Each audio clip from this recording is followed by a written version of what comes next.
Hey everybody, Christian McBride coming to you again from the 2021 Newport Jazz Festival.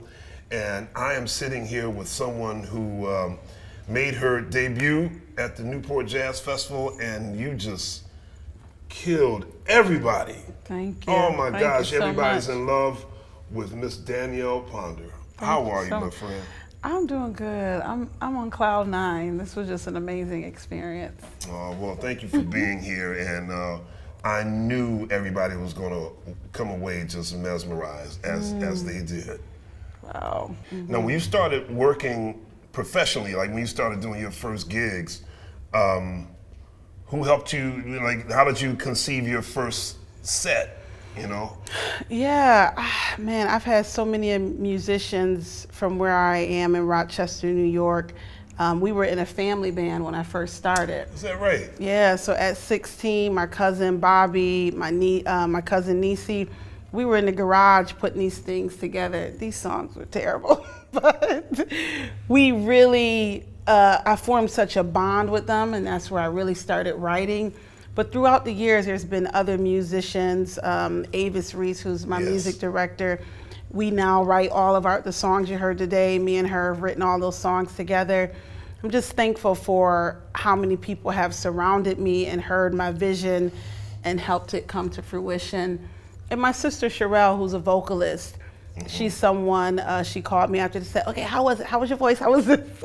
She'll tell me everything, the good, the bad, the whatever, and show me how to improve. It's just been, there's been so many champions that I'm thankful for. When you and Avis get together to rehearse and practice, where do you come up with your ideas? Does she bring in, you know, here's a couple of chords I was hearing, and you put something to it, or vice versa? What's the process? I like to think of me and Avis as left brain, right brain, art and math, because I come to Avis with a jumbled mess of feelings. I love how this chord sounds. I love how this, then Avis be like, okay, but the bass line don't match that chord. Avis comes in and she cleans everything up as a musician would. I am much more an emotional artist, and it can feel good to me just because it feels good. And what Avis says, well, maybe you think we need a chorus? Oh, okay, yeah. So she helps structure and really put those details in it. And it's been a perfect match of me being able to just put it all on the table and her being able to put it together. Yeah, so it sounds like a great relationship. Absolutely. So give me like an example of, give me some specifics on that phone call with your sister after a gig. Well, today I just called her. She was like, how was it? And I said it was good. She was like, you must have killed it because you never say it was good. I'm always like, well, I think you should have done this. I could be very critical. But she will also, after a show, she'll give me great praise. And sometimes she'll say, okay, now I'm gonna show you something with that one note you did here. So she'll do that as well. But I love her because I learn so much from her every time. And she's a phenomenal vocalist. She's actually the real singer of the family. But she's real, she's raw, but she's also encouraging at the same time. Wow, that's great. So what would you tell like our young minds, our young musicians who are looking at this interview, what would you tell them as they are on their journey to becoming better musicians? It goes back to a conversation we had earlier about following that internal compass, and that coming to Newport Jazz, I, to be honest, had so many nerves, because to me, jazz listeners are listening for everything, okay? And so I'm like, oh, okay. But realizing that I'm gonna bring what nobody else can bring, because I'm gonna bring Danielle Ponder. And I'm gonna do the songs that make me feel good. And I'm gonna do the songs that get me excited. And hopefully all of that energy I have will reflect onto the audience.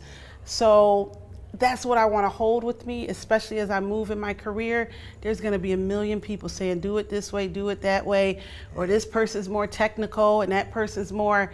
But if I stay true to who I am as an artist, I don't think I can fail. So I would say to everyone out there, we already got this person, we already got that person, we don't have you. So That's right. bring yourself authentically and as you are. Ooh, that's so beautiful. That's so beautiful. One more question I wanted to ask you. Tell me about the first song you ever wrote.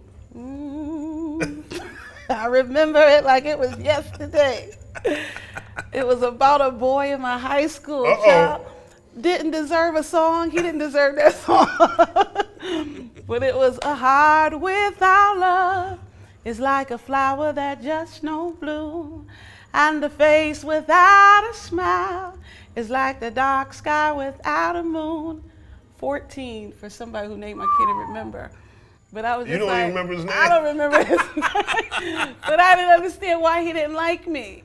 And I wrote a whole song about him. A Heart Without Love is what it was called. You got a yearbook from your from that year? You know, I don't even want to go back and look because I want to know who that is. Wow. He has no idea yeah. how lucky he could have been. That's Wow. right. That's right. I'm telling you, love or the want of love can really inspire some great music, can't it? Absolutely. Absolutely. I never forgot that song. I don't know why, but yeah. Well, I'll tell you what, Danielle, you are writing some music and performing in a way that just makes people's hearts so full. And we thank you for being with us. And I'm not going to wish you good luck because you have the vision and the work ethic that you're creating your own luck. Absolutely, I appreciate that. Thank you so much. Thank you. You rock. Peace, y'all.